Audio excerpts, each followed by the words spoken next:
नमस्कार, मैं पुष्पांजलि और आप देख रहे हैं प्रभात खबर का डिजिटल प्लेटफॉर्म। परीक्षा का समय, खास तौर से बोर्ड परीक्षा का समय, ये एक ऐसा समय है जो किसी भी छात्र के लिए काफी ज्यादा महत्वपूर्ण होता है।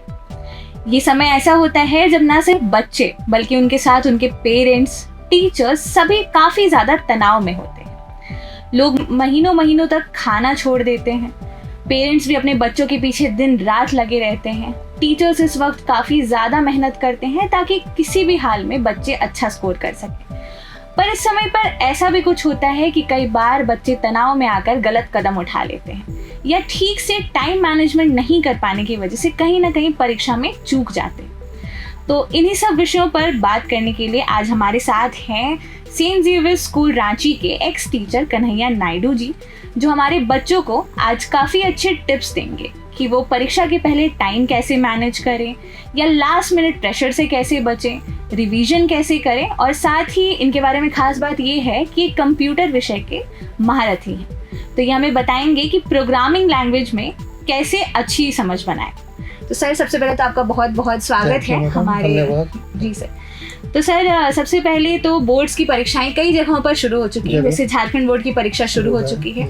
तो आप बच्चों के लिए क्या संदेश देना चाहेंगे? मैं बच्चों को यही संदेश देना चाहूँगा कि बच्चे आराम से रहें, अपना जितना लगन से पढ़ें, मेहनत करें, ज़्यादा टेंशन ना लें, तनाव में ना आए, क्योंकि तनाव सारा सारा खेल बिगाड़ देगा, आपके किए कराए पे पानी फेर देगा। तो मैं यही निवेदन करूंगा कि तनाव मुक्त रहें, हेल्दी रहने का कोशिश करें, अपना शरीर को बचाएं, खाने पीने पे विशेष ध्यान दें और टाइम मैनेज करें। टाइम मैनेजमेंट करें, ये भी नहीं कि लगातार पढ़ते जा रहे हैं, बीच बीच में आपको एंटरटेन भी करना है अपने आप को। हम कभी नहीं कहेंगे कि आप 8-8 घंटा पढ़िए, ना, नेवर, डोंट डू दैट। घुसेगा कुछ नहीं। पहला 1 घंटा ही आपका ये पीरियड रहता है जिसमें आप घुस रहा है, दिमाग में आ रहा है। उसके बाद आप पढ़ रहे हैं, आपको लग रहा है हम दूसरी घंटा पढ़ रहे हैं, लेकिन नहीं हो पाता। थोड़ा सा ब्रेक बीच में लेके पढ़ना है, बड़ों की बातें सुननी है। बड़े, ठीक है, आज जनरेशन गैप की बात होती है, मम्मी पापा की बात सुननी होगी क्योंकि वो उस फेज से गुजर चुके हैं। तो मेरा यही सलाह है सभी बच्चों से कि ध्यानपूर्वक पढ़ें, मन लगा के पढ़ें और टाइम मैनेज करें और अपना शेड्यूल को भी देखें। अपना जो शेड्यूल बना हुआ है कि मेरा एक पर्टिकुलर सब्जेक्ट में 5 दिन का गैप है, तो अभी हम उस पर ध्यान नहीं देंगे। जब 5 दिन का गैप होगा अभी हम छोड़ देंगे, जिसमें जो लगातार एग्ज़ाम है नज़दीक में, जैसे मान लिया आज एग्ज़ाम है, परसों एक एग्ज़ाम है, तो परसों वाला पेपर सबको हम शुरू में ही पढ़ के तैयार रखें, क्योंकि मेरे के पास रिवीजन को उतना समय नहीं मिल पाएगा। तो उस तरह से स्ट्रैटेजी बना के यदि आप पढ़ते हैं तो डेफिनेटली आप बहुत अच्छा रिजल्ट करेंगे, मनमाफिक रिजल्ट करेंगे। ये नहीं कि एवरीबॉडी कैन बिकम फर्स्ट या वंडर्स हो जाएगा। और अपना लिमिट भी पहचानिए। डोंट जज योरसेल्फ विथ योर फ्रेंड, ठीक है? आपका एक लिमिट है और उसी में बेस्ट करने का कोशिश करना चाहिए सबको, ठीक है? और किसी से कंपेयर नहीं कीजिए कि वो ऐसा है, हम ऐसे हैं। आप एक यूनिक आदमी है, यूनिक पर्सन है, यूनिक पर्सनालिटी है, आपकी एक अपनी क्षमता है। यदि हम दौड़ सकते हैं, हो सकता है पड़ोस वाला नहीं दौड़ सकता है, वो पढ़ने में अच्छा हो, हम उतने अच्छे नहीं होंगे। ये सबकी अपनी अपनी क्वालिटी है। सर, कई बार ऐसा होता है ना कि लास्ट मिनट तक भी कुछ बच्चों का सिलेबस कंप्लीट नहीं हो पाता है। तो इसमें क्या होता है कि वो इतना उलझ कर रह जाते हैं कि फिर वो जो बचा हुआ समय भी है उसमें वो टेंशन लेने में ज्यादा समय व्यतीत कर देते हैं, तो वो समय भी उनका प्रिपरेशन वेस्ट में चला जाता है। तो सर, उन लोगों को आप क्या सजेस्ट करेंगे जिनका सिलेबस नहीं हो पाया, क्योंकि अब समय बहुत कम है?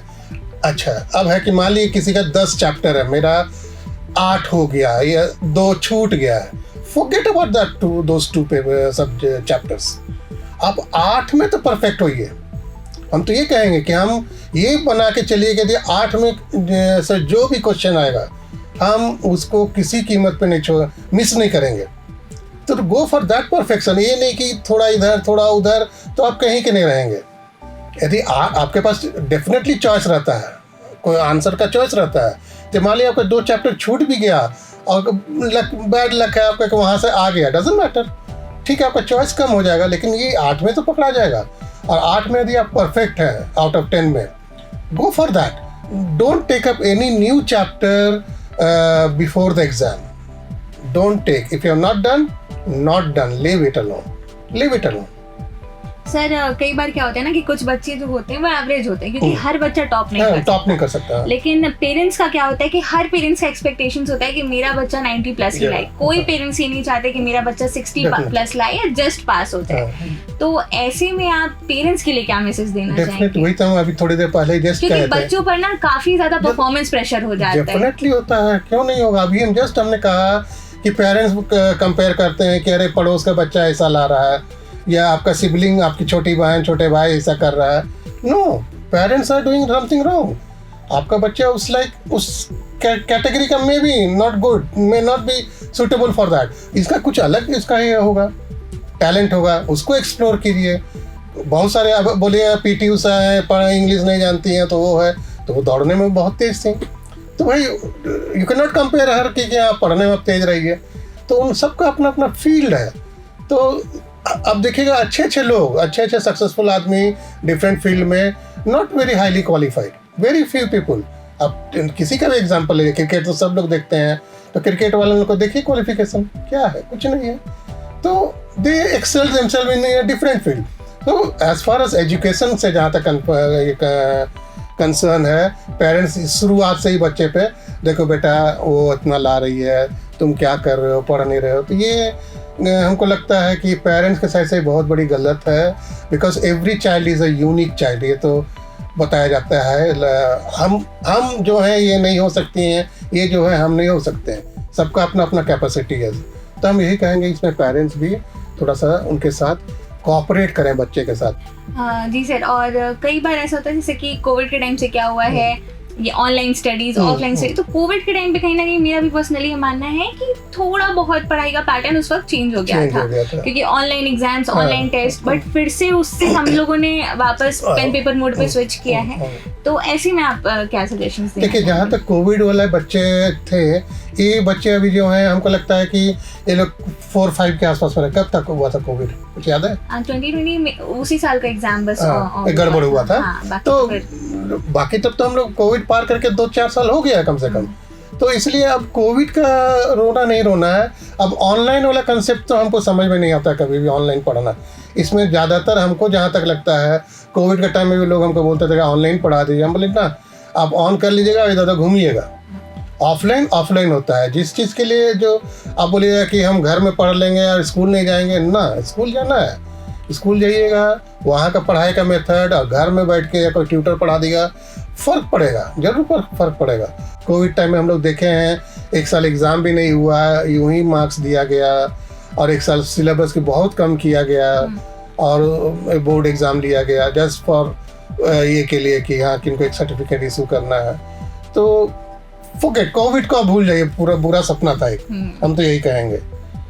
तो सर, जैसे कि आपने बताया कि आपको प्रोग्रामिंग की काफ़ी अच्छी समझ है, और प्रोग्रामिंग एक ऐसा सब्जेक्ट है जहाँ पर कई बच्चे तो काफ़ी अच्छा स्कोर कर लेते हैं, लेकिन कई बच्चों को वो कॉन्सेप्ट ही समझ में नहीं आता है। तो प्रोग्रामिंग के बारे में आप बच्चों को क्या टिप्स देना चाहेंगे? तो जहाँ तक 10th बोर्ड की बात है, तो एकमात्र आईसीसी बोर्ड है जिसमें बोर्ड एग्ज़ाम होता है कंप्यूटर का। सीबीएसई में नहीं होती है, जैक में भी नहीं है, ठीक है। तो 10th का बोर्ड का एग्ज़ाम बच्चे के लिए हम खासकर बोलेंगे, उनका जावा है। जावा बहुत आसान सब्जेक्ट भी नहीं है, दुनिया भर का लिखना पड़ता है उसके लिए। प्रोग्रामिंग लैंग्वेज बहुत, इसके पहले जावा का पहले GW बेसिक था, जो इजी था ये डेवलप करने के लिए, लॉजिक डेवलप करने के लिए बच्चों के लिए। But I don't know, they brought Java, ठीक है, वो आज का लैंग्वेज है, इसलिए हो सकता है बोर्ड वाले लोग सोचे होंगे। सो एनीवे, तो लॉजिक होता है। तो हम ये कहेंगे, आप एक लॉजिक डेवलप कीजिए प्रोग्रामिंग का, अच्छे से पढ़िए। और जहाँ तक वो इस सब्जेक्ट की बात है, इस सब्जेक्ट के बारे में यही कहेंगे, आप लोगों को भी पता होगा कि 2 सेक्शन में इसका क्वेश्चन आता है, section A, section B. Section A और ये एकमात्र सब्जेक्ट जो 100 मार्क्स का होता है, बाकी 20-80 होता है, 80-20 होता है, ठीक है। ये 100 मार्क्स का होता है, और 100 मार्क्स का प्रोजेक्ट होता है जो स्कूल में आपका किए होंगे, तो उसका एवरेज बनाया जाता है। तो खैर जो भी हो, तो ये 2 सेक्शन में आता है। सेक्शन ए जिसमें 40 मार्क्स का रहता है, उसमें 20 मार्क्स का आपका MCQ रहता है, और 20 मार्क्स का रहता है वही आउटपुट बेस्ड, ये प्रोग्राम बना देगा तो इसका आउटपुट बताइए क्या होगा, इसमें क्या एरर है, इसको ढूंढिए, इस तरह का रहता है। ये रहा सेक्शन ए, जिसमें 40 मार्क्स जो कंपलसरी है, सबको अटेम्प्ट करना है। सेक्शन बी में है 8 क्वेश्चन, उसमें से आपको 4 करना है, 6 में से 4 करना है, 15 ईच का, 60 मार्क्स का। तो उस 4 को आप पहले देख लीजिए, ठीक है। और दूसरी बात, इससे पहले हम बताएंगे, बच्चों को 15 मिनट पढ़ने का कोई टाइम दिया जाता है, reading time, question reading time. Please, हम देखें बच्चे उसको मजाक में लेते हैं, और हम सबसे अनुरोध करेंगे उसको पढ़िए, read between the lines also. अब एक एक क्वेश्चन को हो सकता है मौका मिला दोबारा पढ़िए, कुछ दूसरा मीनिंग निकल के आएगा, तो उसको पढ़िए। लोग करते हैं, क्या करते हैं, बैठ के थोड़ा सा पढ़ लिए न्यूज़पेपर जैसा, और उसके बाद इधर उधर देख रहे हैं, एक दूसरे पे इशारा कर रहे हैं। डोंट डू दैट, ये मत कीजिए, उसको पढ़िए। और उस समय इसका एक आंसर भी एक दिमाग में डाल लीजिए कि अब सेक्शन बी है, हमें 4 क्वेश्चन करना है, तो भाई 4 क्वेश्चन हम पहले बना लें, सोच लिए क्या है, 6 है, ये मेरा बेस्ट 4 है, इसको सेलेक्ट कर लेंगे। दिमाग जब पढ़ेंगे तब तो पता चलेगा, उस समय नहीं पढ़ेंगे कि जब हम बना रहे हैं। नंबर 1। नंबर 2, 4 सेक्शन में हम ये कहें, सेक्शन बी की बात करें प्रोग्रामिंग में, इसमें कुछ चीज़ों का आपको स्ट्रेस देना है, जैसे कि आपका लूप है, सिंगल लूप है, उसमें आपका सीरीज आता है 1/2, 1/3 वाला। फिर नेस्टेड लूप आता है, नेस्टेड लूप में पैटर्न आता है 1, 1/2, जो नीचे एक के नीचे एक आता है, वो सब करना। फिर आपका आता है स्विच केस, उसके अंदर में आपको फिर चेक किया जाता है कि आप उसमें वाइल जानते हैं कि नहीं, पैटर्न जानते हैं कि नहीं, तो ये सारी चीज़ें हैं। और उसके बाद स्ट्रिंग है, अरे है, अब तो ये लोग 2 साल से डबल डायमेंशन अरे भी डाल दिए हैं, 2 डायमेंशन अरे भी डाल दिए हैं, स्ट्रिंग। और सेक्शन बी में 3 चीज़ हमेशा रिपीट हुआ है, एक स्विच केस, कंस्ट्रक्टर फंक्शन का 2 क्वेश्चन, एक स्विच केस का। तो कंस्ट्रक्टर फंक्शन में 2 क्वेश्चन आप कर लीजिए, कंस्ट्रक्टर फंक्शन कर लिए तो आपका 2 पकड़ा गया आउट ऑफ 4, आराम से। सबसे इजी है कंस्ट्रक्टर फंक्शन, उसमें एक ओवरलोडिंग का आता है और एक कंस्ट्रक्टर फंक्शन का आता है। तो आप जो पिछले साल का क्वेश्चन वगैरह, पहले का क्वेश्चन सब देखिएगा, तो सबको देख के एक आइडिया आ जाएगा कि किस तरह का क्वेश्चन आता है। सर जैसे बोर्ड एग्जाम्स हैं तो क्या होता है, यहाँ पे बच्चों को अब इसके बाद काफी टफ चॉइसेस लेने हैं। जैसे 10th वाले बच्चे, उन्हें चूज करना है कि साइंस लें, कॉमर्स लें, आर्ट्स लें। सिमिलरली जो 12th वाले बच्चे हैं, उन्हें तो खैर लाइफ डिसीजंस लेने होते हैं कि ऑलरेडी ले चुके हैं। नहीं, 12th अभी जो देंगे, अब उन्हें चूज करना है कि उन्हें किस स्ट्रीम में जाना है। सर अक्सर ऐसा देखा जाता है कि लाइक अभी मैंने साइंस लिया, कुछ टाइम बाद क्या होगा कि मैंने फिर कॉमर्स में स्विच किया। सर इसको लेकर के मतलब किस हिसाब से बच्चों को आप टिप्स देना चाहेंगे, कैसे उन्हें अपना मन बनाना चाहिए, क्या फैक्टर्स पे उन्हें सोचना चाहिए? ठीक है, तो यदि हम बोलते हैं, यदि आप पहले से मन बना लिए हैं कि हमको कॉमर्स जाना है +2, तो go ahead with that line, I will not say anything. यदि आप सोच रहे हैं कि सेकी हैं, कहाँ जाएं, एंड इट ऑल डिपेंड्स कि आप फ्यूचर प्लान क्या है। आप CA की ओर जाना चाहते हो तो कॉमर्स जाइए, आप मेडिकल और इंजीनियर जाना चाहते हो तो you have to go for science, ठीक है। और आप सिविल सर्विस की तैयारी करना चाहते हैं तो you have to go to arts, जिसको क्या साइंस कहते हैं आजकल, ह्यूमैनिटीज़ कहते हैं आज के दिन में, ह्यूमैनिटीज़ कहते हैं। तो आर्ट्स में जाइए, तो ये पहले से बना लीजिए। यदि आपको लगता है कि हाँ ठीक है, हमको कॉम्पिटिटिव ही जाना है, तो साइंस लेने से हमको एक क्या फ़ायदा है कि हमें मैथ्स का बहुत सा चीज़ बाद में पकड़ में आएगा जब हम कंपटीशन में बैठें। ठीक है, आप +2 साइंस कर लिए, उसके बाद ग्रेजुएशन में आप चले जाइए आर्ट्स फील्ड में, और वहाँ से आप अपना तैयारी कीजिए। जो स्ट्रीम पकड़ना चाह रहे हैं, कोई बैंकिंग जाना चाहता है, रेलवे जाना चाहता है, उसमें जो आपका ये सब आएगा बहुत सा मैथ्स रिलेटेड, वो इधर चूँकि आप +2 में पढ़ चुके हैं, +2 में चूँकि आपने मैथ्स किया है, साइंस पढ़ा हुआ है, तो वो सारी चीज़ें आपको ईजी हो जाएगा। जो ह्यूमैनिटी या आर्ट्स वाले बच्चों को थोड़ा कष्ट होगा कि वाटर को क्या कहते हैं, H2O, जो आर्ट्स वाले नहीं बता पाएंगे। ये साइंस जो पढ़ के आए हैं, भले BA कर रहे हो, लेकिन वो बता पाएंगे कि हाँ H2O वाटर को कहते हैं। आर्ट्स वाले को दिक्कत होगी या कॉमर्स वाले को दिक्कत होगी, तो ये है। तो इट ऑल डिपेंड्स। तो पहले आप फोकस कीजिए कि हमें क्या करना है फ्यूचर में। आप उसके लिए अपने पेरेंट्स से बात कीजिए, सीनियर से बात कीजिए, अभी लेटेस्ट क्या चल रहा है। इवन अभी कंप्यूटर में AI चल रहा है, तो AI पे फोकस कीजिए। मतलब ठीक है, आपको फोकस करते करते AI चेंज होगा, क्या आएगा आई डोंट नो। तो the things are changing so fast कि आप कोई चीज़ करने जा रहे हैं। कुछ दिन पहले डेटा साइंस बहुत पॉपुलर था, जो भी कर रहा था उसको जॉब लग रहा था। तो अभी AI चल रहा है, फ्यूचर में क्या होगा आई डोंट नो। ठीक है, सर, आपके हिसाब से एक अच्छी स्ट्रैटेजी क्या है? कैसे सब्जेक्ट वाइज हमें अपना सिलेबस डिवाइड करना चाहिए और कैसे मतलब आप आसानी से बिना ज़्यादा प्रेशर के बोर्ड एग्जाम्स के लिए एक अच्छी प्रिपरेशन कर सकते हैं? देखिए, जहाँ तक अच्छी प्रिपरेशन, आपको तो थॉरोली शुरू से रहना चाहिए था कि भाई हम हमेशा रेगुलर पढ़ें। अब लास्ट मोमेंट में आप आके माथा पटकेगा तो थोड़ा दिक्कत तो होगी। जो थॉरो नहीं रहे हैं, थोड़ा थोड़ा नहीं करते आए हैं, उनको तो भी दिक्कत होगी। ठीक है, हो गया, जो गलती हो गई कोई बात नहीं। लेकिन हम 100 बात का एक बात बोलेंगे, नहीं हुआ कोई बात नहीं, जितना हुआ है उस पर हम 100% कमांड रखें। जो हम पढ़ लिए हैं उस पर 100%, उसमें से कुछ भी आ जाए कोई हमें हिला नहीं सकता, कोई डिगा नहीं सकता, वो उतना कीजिए। नया की ओर मत जाने का कोशिश कीजिए कि अरे वो पढ़ रहा है, 7वां चैप्टर हम छूट गया है, हम वो कर ले रहा है, हमारा इम्पोर्टेंट है। यदि before exam, I am not talking कि आपको अब तो 10 दिन भी नहीं बचा कहीं पे भी, कोई भी एग्जाम के लिए। तो अब आप जो किए हुए हैं उसी पे आप परफेक्शन लाइए। हम तो यही कहेंगे कि नया की ओर मत भागिए, नया चीज़ पे मत जाइए। देखना तो पलट के एक बार देख लीजिए, न्यूज़पेपर से पढ़ लीजिए, अलग बात है, बट आई विल नॉट से कि उसके अंदर घुस जाइए, तो इधर आपका जो किया हुआ है वो छूटेगा। हमारा यही सजेशन है।